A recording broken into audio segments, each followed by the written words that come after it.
Presidente, che novità abbiamo in merito al futuro aeroporto di Agrigento? Lei novità segue la materia passo passo, ecco, ci aggiorni? L'aggiornamento è che praticamente sono state presentate le integrazioni che l'ENAC chiedeva per poter portare la pista a circa 2 km, 2 km e 2, con tutte le varie tavole che praticamente necessarie per poter, diciamo, completare l'iter.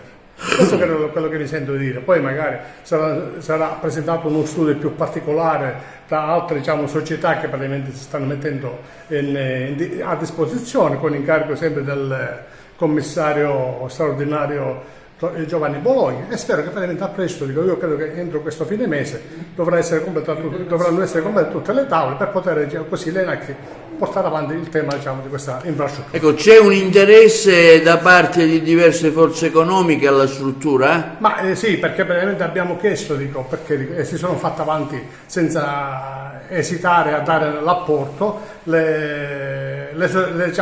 gli indotti economici del nostro territorio agrigentino, quale Villa Atena e altre resort e così, e altre società che vogliono praticamente crederci e poter portare avanti questo. Insomma, un aeroporto d'élite, possiamo dire, fra virgolette. Sì, in effetti va contemplato come anche un aeroporto di elite, ma la cosa principale è dare praticamente una svolta a questo territorio della provincia di Agrigento e di Caltanissetta. Ecco, lei ha raccolto anche le firme di tanti comuni che hanno aderito all'iniziativa, quindi vuol dire che è una probabile... No, non è una probabile, da quasi 4-5 anni che lavoriamo su questa infrastruttura. Abbiamo raccolto circa 43 delibere positive che i consigli comunali hanno approvato e che hanno praticamente hanno trasferito quest'atto indirizzo proposto da noi, approvato in Consiglio Comunale, al sindaco affinché si faccia carico di questa iniziativa.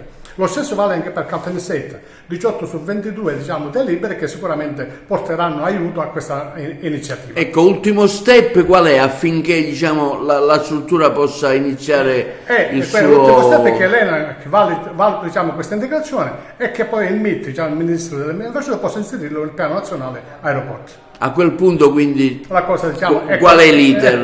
Si iniziano i lavori? No, praticamente si darà incarico per fare, diciamo, il progetto esecutivo, e quindi io credo che praticamente la butto così, da 4-5 anni questa infrastruttura sarà realizzata, e quindi praticamente possiamo dire che abbiamo dato un apporto significativo a queste due province.